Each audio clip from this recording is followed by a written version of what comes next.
Baik, kita lanjutkan.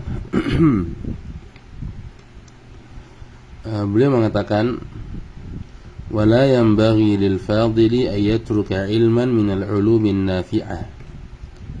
Tidak semestinya seorang yang mulia itu meninggalkan satu ilmu dari ilmu-ilmu yang bermanfaat, allati tu'inu ala fahmil kitab was sunnah, itu ilmu yang membantu memahami Alkitab dan As-Sunnah. Tentu hal ini idza kana ya'lamu min nafsihi quwwatan ala ta'allumih, yaitu apabila dia mengetahui kemampuan yang ada pada dirinya untuk mempelajari ilmu tersebut.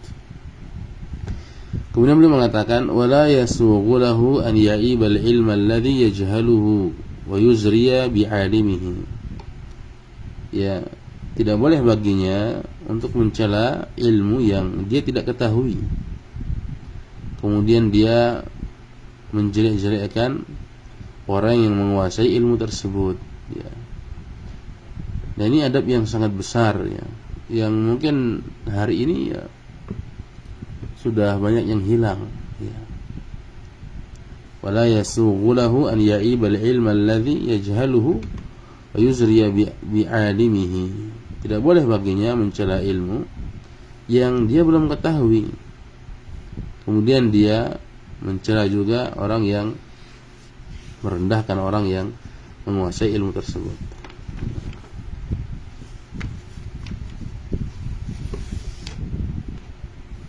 Ya.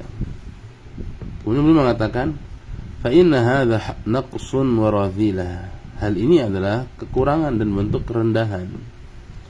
Fal-aqilu yanbaghi lahu an yatakallama bi'ilmin aw yaskuta bihilmin. Maka seorang yang berakal itu sudah semestinya dia berbicara dengan ilmu atau diam dengan hilm, dengan penuh kesantunan, ya. Jadi sebenarnya permasalahan yang ada di tengah-tengah masyarakat itu akan tidak terlalu besar apabila dua hal. Apabila orang yang alim itu berbicara, menyampaikan ilmu, dan orang-orang yang jahil itu diam, ya. Karena orang jahil yang dia nggak paham apa-apa, kalau dia berbicara malah hanya akan memperkeruh suasana saja. Kata beliau di sini, fal aqilu yang bagi lahu an yatakallama bi ilmin. Maka orang yang berakal itu hendaklah dia berbicara dengan ilmu dan diam dengan penuh kesopanan, kesantunan.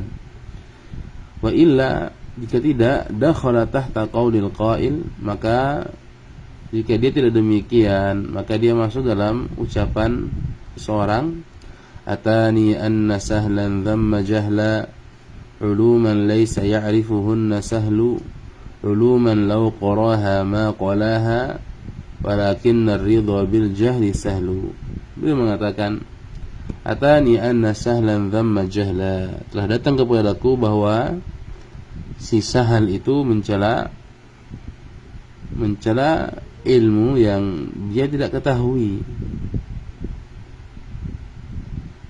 Sekiranya dia mengetahui ilmu itu, niscaya dia tidak akan membencinya. Akan tetapi ridho dengan kebodohan itu adalah gampang sekali. Maka kita lihat umpama ada orang yang dibukakan oleh Allah Subhanahu wa taala menguasai ilmu akidah gitu ya. Tapi mereka belum bisa bahasa Arab. Dia mencela orang yang bisa bahasa Arab. Dia mengatakan, kamu bisa bahasa Arab tapi akidahnya rusak, ya percuma. Begitulah sebaliknya, orang yang Allah bukakan pintu bahasa Arab mencela orang yang belajar akidah tapi nggak bisa bahasa Arab. Kamu ini belajar akidah tapi nggak bisa bahasa Arab, gimana? Ya. Dan begitu saling cela terus, ya. Saling cela. Padahal kalau dia mengetahui ilmu itu, dia tidak akan mencela ilmu itu. Banyak di antara mereka yang mengatakan, ngapain belajar bahasa Arab tapi akidahnya menyimpang gitu ya. Terus sebagian mereka mengatakan lagi ya gimana mau belajar akidah, bahasa Arab aja nggak bisa gitu. Intinya saling celah. Dan begitu keadaan manusia ya. Ada yang Allah bukakan pintu hadis, ilmu hadis, mencela, ngapain belajar fikih, langsung ke hadis ya. Orang yang belajar fikih juga mencela, lah kalian belajar hadis tapi nggak belajar fikih, gimana memahami hadis-hadis tersebut gitu. Apakah kalian sudah sampai martabat mujtahid gitu. Akhirnya terus orang itu mencela. Bahkan kalau dia pelajari kan bagus itu, dia tidak akan mencela ilmu itu. Tapi itulah kata beliau di sini, walakin ridha bil jahli sahlu. Tapi merasa puas dengan kebodohan itu ya gampang gitu ya. Enggak mau belajar jadinya. Intaha kalamuhu. Dan sampai sini saya katakan. Hal ini menunjukkan kepada kita bahwasanya belajar itu ya enggak mesti dari ustadz yang paling the best gitu ya. Enggak mesti dari syekh yang paling the best. Intinya maksudnya kalau ada memang guru yang membimbing kita itu udah bagus gitu ya. Guru atau dikenal dengan istilah Syekhul Fattah ya, guru yang membukakan ya gudang-gudang ilmu itu. Enggak mesti gurunya harus nomor 1 gitu. Ya tapi kalau bisa guru yang paling bagus sih bagus itu. Cuma kalau enggak ada atau susah dicari, yang penting intinya ada guru yang menjelaskan ya. Kemudian beliau mengatakan di sini, wa innama tanfa'u ri'ayatu fununil ilmi bi'timadi aslaini. Hanya saja meragamkan bidang ilmu yang dipelajari itu akan bermanfaat dengan memperhatikan dua hal. Ahaduhuma, yang pertama adalah taqdimul ahammi fal muhim. Yang pertama adalah mendahulukan ilmu yang paling urgen, kemudian ilmu yang urgen ya. Mimma yaftakiru ilaihi al-muta'allimu fi al-qiyami bi wadha'if al-ubudiyyati lillah ya. Jadi prinsip yang pertama adalah memiliki skala prioritas dalam belajar. Dia mendahulukan ilmu yang paling penting, kemudian baru ilmu yang penting, kemudian baru ilmu yang penting, dan seterusnya. Jangan sampai kebalik. Apa standarnya? Beliau mengatakan, mimma yaftaqiru ilaihi al-muta'allimu fil qiyami bi wadha'ifil ubudiyyati lillah. Yaitu dari ilmu-ilmu yang ia butuhkan. Seorang penuntut ilmu itu butuhkan untuk menegakkan ibadahnya kepada Allah Subhanahu wa taala. Itu yang kita kenal dengan ilmu yang fardu ain. Ilmu yang fardu ain. Ilmu yang wajib dulu ya. Ya, apa artinya orang itu umpama belajar ilmu yang kurang penting dan dia meninggalkan ilmu yang penting ya. Atau apa artinya orang itu belajar ilmu yang penting tapi dia meninggalkan ilmu yang lebih penting. Su'ila Malik bin Anas, Imam Daril Hijrah, an talabil ilmi. Imam Malik bin Anas rahimahullah, Imam Daril Hijrah, pernah ditanya tentang menuntut ilmu. Beliau mengatakan hasanun jamil. Menuntut ilmu itu hasanun jamil, sesuatu yang bagus ya. Walakin yanzur alladhi yalzamuka min hina tusbih ila hina tumsi falzamhu. Tapi lihatlah olehmu alladhi yalzamuka, ilmu yang engkau butuhkan, min hina tusbih, min hini tusbih ila hini tumsi falzamhu. Lihatlah ilmu yang engkau butuhkan dari pagi hari sampai petang, sampai malammu. Apa ilmu yang selalu harus engkau butuhkan dari pagi sampai ketemu pagi lagi, dari malam ketemu malam lagi? Falzamhu, maka itulah yang kamu harus pelajari ya. Jadi enggak diperhatikan dulu ilmu yang urgen. Ilmu yang paling urgen ya apa yang setiap hari kita lakukan. seperti tentang sholat, ya itu penting, itu harus dijadikan hal yang pertama kita pelajari gitu ya. Qala Abu Ubaidah Ma'mar bin al-Muthanna, Abu Ubaidah Ma'mar bin Muthanna berkata, man syaggala nafsahu bi ghairil muhimmi adarra bil muhim, barang siapa yang menyibukkan dirinya dengan sesuatu yang tidak penting, maka sesuatu yang penting itu akan memudaratkan dia ya. Ini prinsip dalam belajar, dan betapa banyak orang yang ya tidak memperhatikan prinsip ini gitu. Dia menguasai sekian ilmu, tapi kalau dilihat sholatnya jauh dari sunnah-sunnah Nabi SAW. Dilihat akidahnya juga menyimpang ya, na'udzubillahi min dzalik, bahkan tidak memahami akidah ya.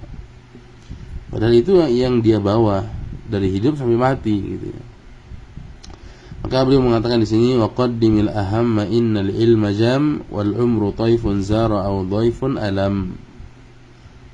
Dahulukanlah ilmu yang paling urgen, karena sesungguhnya ilmu itu sangat luas, ilmu itu sangat banyak. Wal umru taifun zara aw dhaifun alam. Sementara umur itu laksana bayangan yang berkunjung atau tamu yang sakit. Artinya umur kita itu pendek, maka yang dipelajari itu ilmu yang paling urgen. Namun bukan berarti kemudian tidak mempelajari ilmu yang lain ya. Ini masalahnya mendahulukan ya. Apa nah? Ini ya.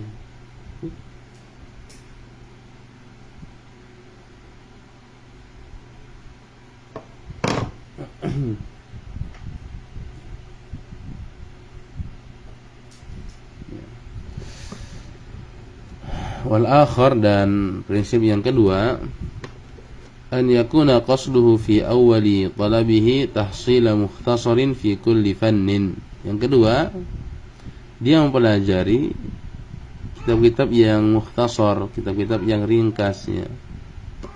Jadi ketika baru belajar itu jangan belajar kitab yang besar langsung ya. Karena kalau belajar ilmu yang besar langsung, kitab-kitab yang besar ini akan mudarat bagi dia ya.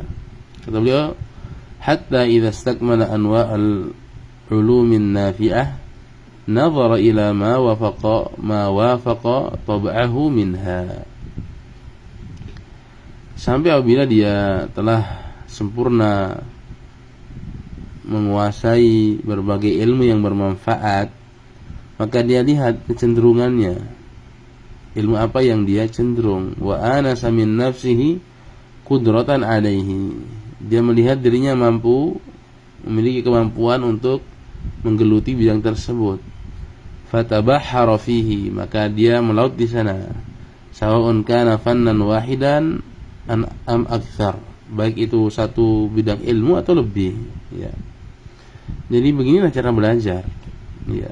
Dia belajar kitab-kitab yang ringkas, begitu sudah sempurna memahami berbagai macam ilmu, maka dilihat kecondongan dia apa, apakah akidah, kemudian ataukah fikih ya. Dia lihat dirinya, kecondongan dirinya kemana ya. Kemudian kata beliau, amma bulughul ghayati fi kulli fannin wa tahaqququ bimalakatihi fa innama yuhayya'u lahu al-wahidu ba'da al-wahidi fi azminatin mutatawilah. Adapun ya sampai pada puncak setiap ilmu dan menguasainya dengan sangat bagus, nah ini caranya adalah ya belajar satu ilmu kemudian baru ilmu yang lain, itu pun dalam kurun waktu yang sangat panjang ya. Thumma yanzuru al-muta'allimu fima yumakkinuhu min tahsiliha ifradan lil fununi wa mukhtasaratiha wahidan ba'da wahidin aw jam'an laha, wal ifradu huwa al-munasibu li umumi at-talabah. Kemudian orang yang belajar itu ya melihat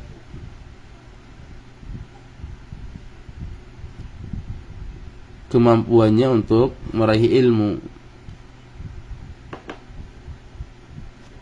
Apakah dia ini mampu mempelajari satu bidang ilmu yang satu-satu dulu, atau dia bisa menggabungkannya, ya. Jadi orang yang belajar itu terkadang ada orang yang dia tidak bisa menggabungkan banyak ilmu dalam satu waktu. Dia bisanya ya satu pembahasan dulu. Contohnya umpama fikih, ya, kalau fikih fokus ya fokus fikih dulu, baru akidah dulu, seperti itu, ya. Ada juga orang yang bisa menggabungkan banyak ilmu dalam satu waktu, ya. Maksudnya di samping dia belajar akidah, dia juga belajar fikih. Di samping dia belajar ini, dia belajar itu. Ini ada orang seperti itu, ya. Cuman kebanyakan manusia itu ya mereka belajar satu-satu dulu, ya. Maka disebutkan min tayyari syi'ri syanaqidah qaulu ahadihim, dan di antara syair dari syanaqidah, orang-orang Afrika di negeri Singkit, ada sebuah perkataan yang masyhur, ya, yaitu wa in turid tahsila fannin tammimah wa an siwahu qabla lintiha'imah wa fi taradufil ulumil man'uja in taw'aman istabaqa la yakhruja. Kata beliau, apabila engkau menginginkan penguasaan terhadap satu ilmu, maka sempurnakanlah dan abaikanlah ilmu selainnya sebelum engkau selesai dari ilmu tersebut. Karena menggabungkan antara ilmu-ilmu itu, ya, terdapat penghalang untuk menguasai ilmu tersebut. Terlebih apabila orang itu mempelajari dua ilmu, maka dua ilmu ini akan berkejar-kejaran sehingga tidak akan berhasil, ya. Kemudian kata beliau di sini, wa man 'arafa min nafsihi qudratan 'ala al-jam'i jama' wa kanat haluhu istithna'an min al-umum. Maka barang siapa yang mengetahui dirinya memiliki kekuatan untuk menggabungkan banyak ilmu dalam satu waktu, maka boleh bagi dia menggabungkan banyak ilmu dalam satu waktu. Akan tetapi secara umum itu ya enggak begitu, ya. Maka keadaan dia ini adalah istitsna, pengecualian dari keumuman manusia.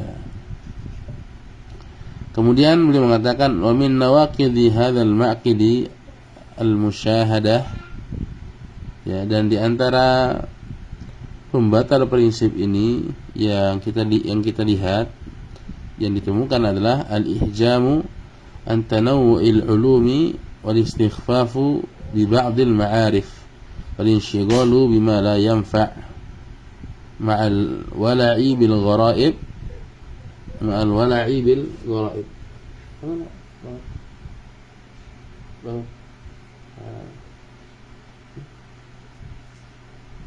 ya. Beliau mengatakan di antara hal yang membatalkan prinsip ini adalah al-ihjamu an tanawu'il ulum, yaitu langsung mempelajari banyak ilmu, ya. Karena ini susah, ya, belajar banyak banyak bidang ilmu dalam satu waktu itu susah.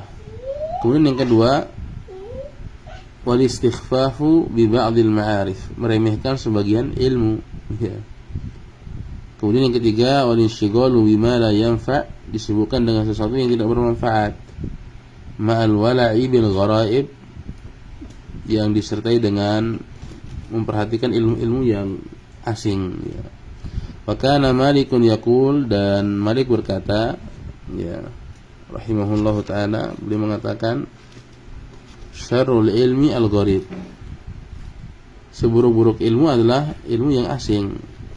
Wa khairul ilmi, dan sebaik-baik ilmu al-zahir, itu ilmu yang zahir, yang terlihat jelas, alladzi qad rawahu an-nas, itu ilmu yang diriwayatkan oleh manusia. Artinya sebaik-baik ilmu itu ya ilmu syariat ini, ilmu agama. Dan seburuk-buruk ilmu itu ya ilmu yang tidak ada kaitannya dengan ilmu agama ini, seperti ilmu filsafat, ilmu mantik, ilmu kalam, nah ini nggak ada manfaatnya. Ya. Maksudnya, kalaupun ada manfaatnya sedikit, ya, bahkan lebih banyak mudaratnya. Itu termasuk ilmu yang kita jahil, tidak mudarat bagi kita. Di ilmu seperti ilmu filsafat itu ilmu yang kalau kita pun bodoh tidak memahaminya, ya nggak apa-apa, tidak mudarat bagi kita. Ya. Allah Ta'ala wala alam. Demikian. Sallallahu ala nabiyina Muhammadin wa ala alihi wa sahbihi wa sallam. Alhamdulillahi rabbil alamin.